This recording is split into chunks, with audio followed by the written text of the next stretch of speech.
दोस्तों, MRI scan करवाना सुरक्षित है या नहीं? एमआरआई स्कैन करवाने के दौरान किसी की जान भी जा सकती है।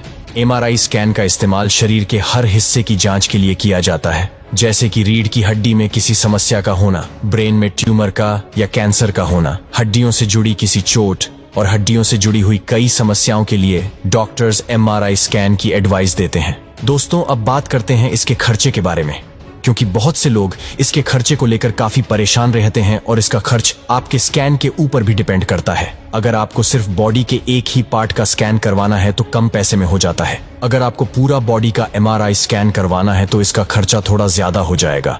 लेकिन फिर भी बात करें एमआरआई स्कैन की एवरेज प्राइस की, तो उसको करवाने में 2500 से 25,000 रुपयों तक का खर्चा आ सकता है, और कई मामले में तो इसका खर्चा 25,000 से भी ऊपर चला जाता है। दोस्तों, अब हम आपको बताते हैं कि क्या एमआरआई स्कैन करवाने के दौरान किसी की जान भी जा सकती है। एमआरआई स्कैन की पूरी प्रक्रिया के दौरान जान नहीं जा सकती अगर आप एमआरआई रूम के अंदर सभी नियमों को फॉलो करते हैं तो, लेकिन आप एमआरआई स्कैन रूम के अंदर की गाइडलाइंस को फॉलो नहीं करते हैं तो इसका आपको काफी भारी खामियाजा भुगतना पड़ सकता है। इसको करने के लिए पेशेंट को एक मशीन पर सफेद या नीले रंग की एक खास ड्रेस को पहनाकर लिटाया जाता है। पेशेंट का एमआरआई होने से पहले उसके शरीर से सारी मेटल की चीजें उतरवा दी जाती है, जैसे कि कड़ा, अंगूठी, चेन आदि। और अगर पेशेंट के शरीर का पहले कोई ऑपरेशन हुआ है और उसमें रोड डाली हुई है या किसी प्रकार की धातु का इस्तेमाल हुआ है तो उसकी जानकारी उसे एमआरआई स्कैन से पहले देनी चाहिए, क्योंकि स्कैन के समय ये आपके लिए काफी खतरनाक साबित हो सकता है। अब इस प्रक्रिया के बाद पेशेंट को एमआरआई मशीन के अंदर भेजा जाता है।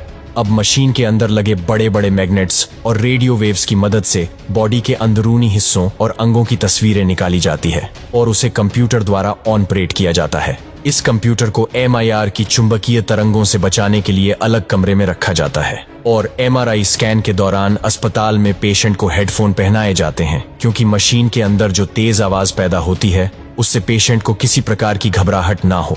हालांकि कुछ मशीनों में ये आवाज बहुत कम आती है और आवाज कम आने के साथ साथ मशीन में म्यूजिक भी बजता रहता है। ऐसा सिर्फ पेशेंट का मूड नॉर्मल रखने के लिए किया जाता है।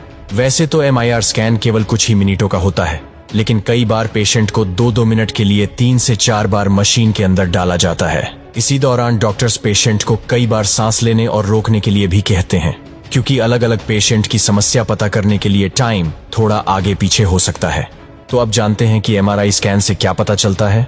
दोस्तों, इस मशीन से डॉक्टर्स बिना ऑन ऑपरेशन करें और शरीर के अंदर किसी उपकरण को पहुंचाए बिना ही शरीर के हर एक अंदरूनी अंगों को काफी सटीकता से देख सकते हैं। इससे ये भी पता चल जाता है कि शरीर में इलाज का असर हो रहा है या नहीं, और पेशेंट को जिस बीमारी की दवा दी जा रही है वो दवा उस बीमारी पर कितने अच्छे से असर कर रही है। और जब हम कुछ सोचते हैं या कुछ काम करते हैं तो हमारा दिमाग किस तरह काम करता है। इन सब के अलावा अगर किसी महिला का एमआरआई स्कैन होने वाला है और वो प्रेग्नेंट है तो उसे अपने डॉक्टर को उसके बारे में जरूर बताना चाहिए, क्योंकि उसके गर्भ में पल रहे बच्चे के लिए एमआरआई स्कैन के दौरान निकलने वाली रेडियो वेव्स काफी खतरनाक साबित हो सकती है।